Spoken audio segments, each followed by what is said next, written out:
Bismillahirrahmanirrahim. Assalamualaikum warahmatullahi wabarakatuh. Halo teman-teman, jumpa lagi di channel saya Ade Kartika Sari. Oke teman-teman, gimana kabarnya hari ini? Semoga semuanya selalu dalam keadaan sehat walafiat teman-teman ya. Baiklah teman-teman, hari ini saya mau sharing pengalaman saya teman-teman ya. Jadi kita akan bahas seluk-beluk dunia Kesmas. Jadi kita akan mengenal lebih dalam teman-teman, jurusan kesehatan masyarakat itu seperti apa sih, ya? Nah, oke, untuk teman-teman yang lagi mau penjurusan atau untuk teman-teman yang lagi mau kuliah di S1 mungkin agak sedikit bingung ya, maunya mungkin kuliah di dunia kesehatan, tapi selain dari dokter misalnya atau bidan atau perawat atau farmasi ya, ternyata ada namanya kesehatan masyarakat teman-teman. Nah, setelah teman-teman ini cari tahu, mungkin teman-teman bingung, apa sih itu sebenarnya kesehatan masyarakat? Nah, bedanya dengan dokter atau perawat apa? Kemudian, gimana sih prospek atau peluang kerjanya? Terus nanti kalau misalnya lulus kita akan kerja di mana? Nah, itu akan menjadi pertanyaan teman-teman ya. Selain itu kita akan juga bertanya, nah untuk peluang lanjut S2 dengan beasiswa bisa enggak ya? Peluangnya besar enggak ya? Nah, kemudian jurusan atau peminatannya di dalamnya itu ada apa saja? Kemudian ada enggak sih praktikumnya? Sama seperti dokter atau perawat sih, praktikumnya mungkin banyak yang bertanya-tanya ya. Nah, mungkin ada juga yang bertanya, susah enggak ya kuliah di kesehatan masyarakat? Bisa enggak ya selesai tepat waktu? Ya tadi ini ya kerjanya di mana aja sih kira-kira kalau kita sudah lulus? Nah, ini mungkin banyak pertanyaan-pertanyaan lagi yang lain yang muncul di benaknya teman-teman ketika mau kuliah di kesehatan masyarakat. Jadi ini teman-teman kita akan kupas tuntas teman-teman ya. Mudah-mudahan setelah dapat video ini teman-teman tidak bingung lagi tentang apa itu kesehatan masyarakat dan teman-teman bisa langsung memilih jurusan kesehatan masyarakat. Oke teman-teman, kita lanjut saja ya. Jadi teman-teman, ilmu kesmas itu adalah jadi ini pengertian dari Winslow teman-teman ya. Jadi ilmu kesmas itu merupakan ilmu dan seni. Kenapa sih dikatakan ilmu dan seni? Karena teman-teman di kesmas itu kita tidak hanya belajar tentang teori, tapi kita akan belajar eh, di lapangan juga teman-teman ya. Kita akan bertemu dengan masyarakat, melakukan penyuluhan, eh, banyak ya teman-teman ya, karena kita di Kesmas ini kita akan belajar multidisiplin teman-teman. Jadi makanya di ilmu kesehatan masyarakat itu ada 7 pilar ilmu Kesmas teman-teman ya. Teman-teman akan belajar gizi, teman-teman akan belajar promosi kesehatan, teman-teman akan belajar epidemiologi, teman-teman akan belajar data-data. Pokoknya banyak teman-teman ya. Jadi makanya dikatakan seni. Jadi saya ulang lagi, jadi ilmu Kesmas itu merupakan ilmu dan seni mencegah penyakit, memperpanjang hidup, meningkatkan kesehatan fisik dan mental, dan efisiensi melalui usaha masyarakat yang terorganisir untuk meningkatkan sanitasi lingkungan, kontrol infeksi di masyarakat, pendidikan individu tentang kebersihan perorangan, pengorganisasian pelayanan medis dan perawatan untuk diagnosa dini, pencegahan penyakit dan pengembangan aspek sosial yang akan mendukung agar setiap orang di masyarakat mempunyai standar hidup yang kuat untuk menjaga kesehatannya. Jadi ini teman-teman ya. Jadi kalau misalnya teman-teman masih bingung apa itu definisi Kesmas, saya nanti semoga penjelasan lebih lanjutnya teman-teman akan paham. Oke, kita lanjut ya. Nah, jadi di ilmu Kesmas itu teman-teman, jadi kita akan belajar dua ilmu, tidak hanya belajar tentang ilmu medis, tapi teman-teman juga akan belajar ilmu sosial. Seperti saya bilang tadi ya, ilmu sosial misalnya kita akan turun langsung ke masyarakat, kita melakukan penyuluhan, itu contohnya ilmu sosial ya. Ilmu medis sudah tahu ya, ilmu medis seperti ilmu-ilmu kesehatan ya. Oke teman-teman, sekarang kita lihat apa sih perbedaan antara dokter, perawat dengan kesehatan masyarakat. Jadi ini teman-teman ya, kalau dokter dan perawat pendekatannya itu individu ke individu teman-teman ya. Jadi kayak misalnya dokter dengan pasien ataukah perawat dengan pasien. Dan fokusnya mereka adalah kuratif atau pengobatan, dan rehabilitatif atau pemulihan teman-teman ya. Sedangkan kalau di ilmu Kesmas teman-teman, pendekatan kita adalah masyarakat. Jadi bukan individu ke individu, tapi kita pendekatannya adalah untuk orang banyak. Jadi fokusnya kita adalah preventif. Bagaimana kita mencegah supaya orang tidak sampai sakit. Kalau misalnya sudah sakit, bagaimana supaya kita bisa meningkatkan kesehatannya mereka, supaya mereka bisa sembuh, dan derajat kesehatannya bisa meningkat. Begitu teman-teman ya. Jadi sudah bisa membedakan ya antara kesehatan masyarakat dengan profesi dokter ataukah profesi perawat teman-teman ya.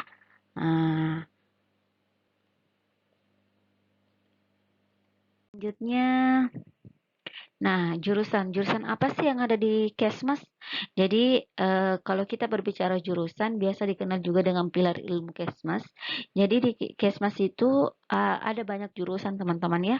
Nanti teman-teman bisa, melakukan pemilihan jurusan sepertinya pada saat naik semester 4 kalau nggak salah, atau naik semester 5 ya, saya lupa. Jadi pada saat teman-teman mau ini pemilihan jurusan, teman-teman bisa memilih administrasi dan kebijakan kesehatan, ada epidemiologi, ada jurusan gizi, ada kesehatan dan keselamatan kerja, ada biostatistik dan Kespro, kemudian ada manajemen rumah sakit, kemudian ada promosi kesehatan, kemudian ada kesehatan lingkungan. Jadi semuanya ini jurusan yang ada di kesehatan masyarakat teman-teman ya. Jadi teman-teman tinggal memilih nanti mau jurusan yang mana ya, basicnya atau teman-teman yang teman-teman sukai jurusan yang mana sih ya? Apakah teman-teman suka lingkungan ataukah teman-teman suka mengedukasi orang, ataukah teman-teman suka di bagian manajemen-manajemen, teman-teman bisa mengambil jurusan manajemen rumah sakit. Jadi banyak ya.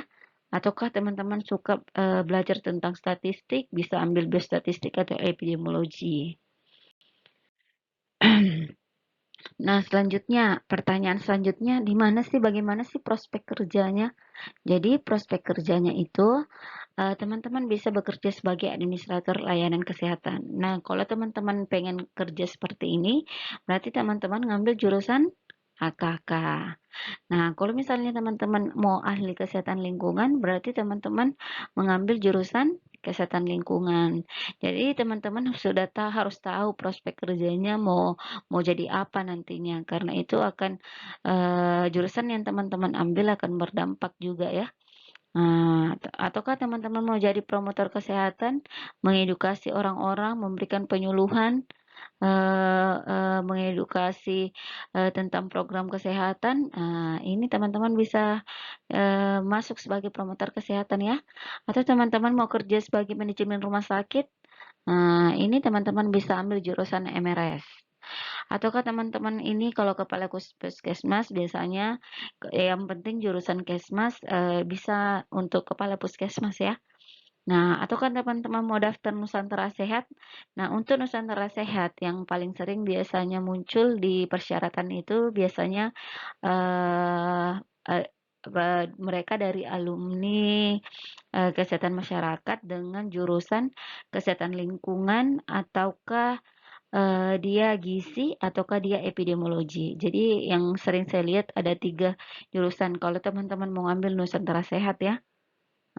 Kemudian ada biostatistikan. Ya, jadi ini biostatistik ya.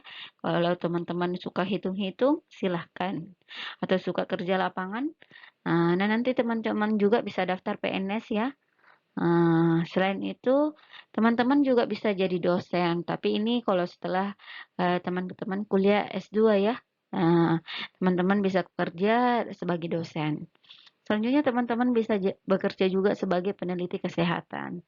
Jadi teman-teman bisa kerja di lembaga riset kah, ataukah teman-teman bisa kerja di litbang, ataukah lembaga-lembaga lainnya, baik itu perusahaan swasta maupun maupun pemerintah, instansi pemerintah ya. Jadi prospek kerjanya banyak teman-teman, teman-teman nggak perlu khawatir. Nah, kemudian ada ahli K3. Kalau teman-teman mau kerja di perusahaan, nah ini ahli K3 banyak ya, teman-teman bisa kerja di rumah sakit, di puskesmas, di perusahaan paling sering ya. Jadi kalau teman-teman basicnya nanti impiannya mau kerja di perusahaan, teman-teman bisa ngambil jurusan K3. Nah, teman-teman ataukah mau jadi nutrionis atau ahli gizi? Ataukah teman-teman mau jadi epidemiologis, ingin melakukan surveillance, melakukan pengamatan terhadap masyarakat atau populasi, ataukah teman-teman mau melakukan tracing kontak, mencari mencari permasalahan penyakit apa yang menyebabkan, mencari sumbernya, kemudian agar tidak terjadi penyebaran yang lebih luas dan memberikan solusi, ini teman-teman cocoknya masuk di epidemiologis.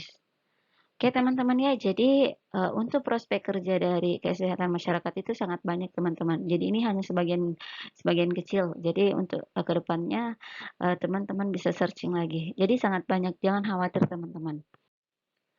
Nah, untuk institusi tempat kerjanya, ini juga sering jadi pertanyaan. Nanti kalau selesai kerjanya di mana? Nah, ini teman-teman bisa kerja di puskesmas, bisa kerja di rumah sakit, nah bisa kerja di dinas kesehatan, bisa kerja di BPJS, jadi bisa kerja di BPS Ketenagakerjaan atau ke BPJS Kesehatan. Nah, bisa kerja di BNN ya, Badan Narkotika Nasional. Biasa di sini anak promosi kesehatan ya yang sering, karena mereka biasanya melakukan penyuluhan. Nah, untuk BKKBN juga di sini biasanya juga promosi kesehatan sama biostatistik biasanya ya dari jurusan biostatistik. EPIT juga biasa di sini di BKKBN. Nah, ini ada BPS juga tentang data-data ya. Nah, bisa kerja juga di BPBD, anak bisa kerja juga di perusahaan swasta atau pemerintah yang seperti saya bilang tadi. Untuk alumni-alumni yang dari jurusan K3 ini teman-teman silahkan sangat bagus untuk kerja di suatu perusahaan swasta maupun pemerintah. Nah, teman-teman juga bisa kerja di Litbangkes atau ke lembaga riset lainnya milik pemerintah ataupun swasta, sangat bisa. Nah, ini juga bisa kerja di kampus yang saya bilang tadi, kalau teman-teman impiannya mau jadi dosen, silahkan lanjut S2 dan nanti bisa jadi kerja di kampus ya. Nah, selanjutnya teman-teman juga bisa kerja di Kemenkes. Jadi Kemenkes ini banyak sekali ya tenaga kesmas yang dibutuhkan di Kemenkes. Nah, ini contohnya ahli K3. Jadi tugasnya ahli K3 itu mereka akan mendesain sistem dan prosedur agar pekerja terhindar dari penyakit ataupun kejadian bencana selama bekerja. Jadi mereka ahli K3 ini akan memperhatikan semua prosedur agar pekerjanya ini bisa terhindar dari penyakit akibat kerja. Ya. Jadi ini setiap perusahaan harus ada ahli K3-nya teman-teman ya. Jadi makanya K3 ini juga pekerjaan yang prospeknya sangat besar. Nah, untuk epidemiologis juga ini sangat banyak prospeknya teman-teman. Apalagi saat sekarang yang COVID, epidemiologis ini sangat dibutuhkan. Nah, dia tugasnya melakukan kegiatan pengamatan, penyelidikan. Mereka ini yang biasa melakukan penyelidikan, turun ke lapangan, mencari kontak, pokoknya semuanya teman-teman ya. Melakukan penyelidikan, penanggulangan terhadap penyebaran atau penularan penyakit secara cepat. Nah, mereka akan melakukan pengumpulan data, kemudian mereka melakukan analisis dan interpretasi, kemudian dia yang biasanya melakukan penyebarluasan informasi. Jadi hasil dari analisis data yang mereka dapatkan di lapangan, mereka akan lakukan penyebarluasan informasi. Jadi jika teman-teman kayak misalnya sering lihat data-data di televisi, misalnya data kasus COVID, itu orang-orang epidemiologis yang banyak bekerja di situ. Ya. Nah, ini nutrionis atau ahli gizi ini juga sangat banyak. Biasanya kerja di rumah sakit, kerja di puskesmas, perusahaan pun juga banyak kerja di perusahaan. Nah, mereka akan memberikan pelayanan gizi, edukasi gizi, konseling gizi, akan mengkaji kebutuhan nutrisi, menentukan status gizi. Jadi dia sebagai quality control di suatu perusahaan yang bertugas untuk melakukan manajemen produk makanan ataupun minuman. Oke, selain itu ada administrator layanan kesehatan ya. Jadi kalau ini tadi jurusannya dari AKK. Nah, tugasnya dia memastikan layanan kesehatan yang disediakan oleh tenaga medis dan petugas apakah sudah efektif dan berkualitas atau belum. Jadi, untuk administrator layanan kesehatan ini dia sering membaca aturan-aturan ya, aturan-aturan kesehatan. Oke. Nah, untuk sanitarian, jadi ini ahli Kesling. Jadi kalau teman-teman mau jadi sanitarian, silahkan pilih jurusan Kesling. Nah, jadi dia bisa kerja di perusahaan. Dia kan kalau di perusahaan mereka akan em, mengatasi kayak misalnya limbah ataukah sampah ataukah pokoknya segala sesuatu yang berhubungan dengan sanitasi dan kebersihan, ya. Nah, jadi tugasnya memastikan terlaksananya kebersihan dan sanitasi baik itu di rumah sakit atau di puskesmas atau di perusahaan.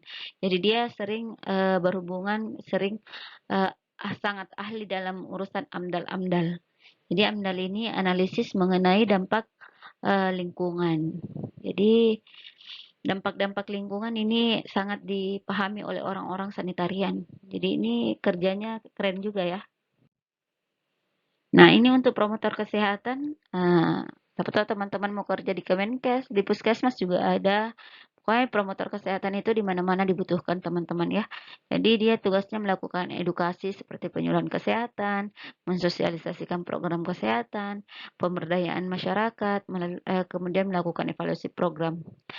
Ini beberapa tugasnya ya, tapi ini masih banyak lagi tugasnya ya yang lain. Nah, pertanyaan selanjutnya bagaimana sih peluang beasiswa S2-nya kalau kita sudah lulus S1 ya? Nah, jadi jawaban saya sangat besar teman-teman. Kenapa saya bilang sangat besar? Karena di ilmu jurusan kesehatan masyarakat itu kita kan labnya kita adalah masyarakat. Nah, di Kesmas juga kita akan sering terjun langsung ke lapangan. Jadi di jurusan ini kita 3 kali turun lapangan.